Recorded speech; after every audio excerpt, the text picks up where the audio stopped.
Bonjour, donc je suis Jean-Yves Bignonnet.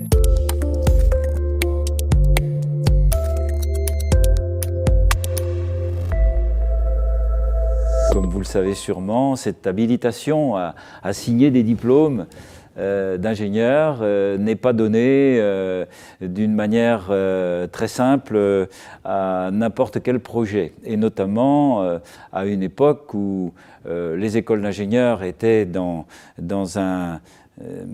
une approche élitiste, où il fallait sortir de la meilleure prépa avec les plus hautes notes en mathématiques et sciences, alors que dans la pratique, on se rendait compte de plus en plus que le travail d'ingénieur était un travail de chef de projet, capable de diriger des hommes, de mener un projet en temps et en prix.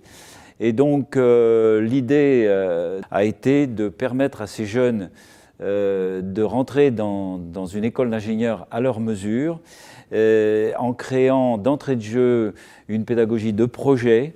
Et cette différence de recrutement bonifiait l'ensemble et permettait à chacun d'acquérir les compétences de l'autre. Les prépas aidaient en maths les BTS, qui aidaient les prépas dans les disciplines techniques. Et d'ajouter à ça un parcours international extrêmement important permettait à ces jeunes de visualiser d'autres cultures et d'entrer dans cette dimension internationale de l'ingénieur qui aujourd'hui n'est contestée par personne. Nous n'étions pas dans le projet académique et donc il a fallu montrer par les résultats d'insertion des jeunes que progressivement ils avaient des places aussi prestigieuses que les autres.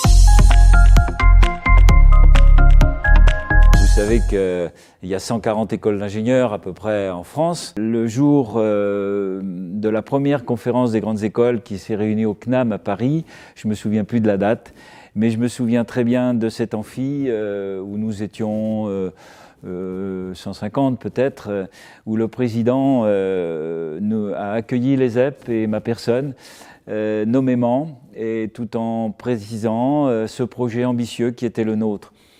Et je pense qu'à ce moment-là, j'ai éprouvé une grande fierté pour l'école et aussi pour toute mon équipe. Avoir 30 ans, c'est l'épanouissement d'un projet original au service des jeunes et surtout de ceux qui ont une autre forme d'intelligence.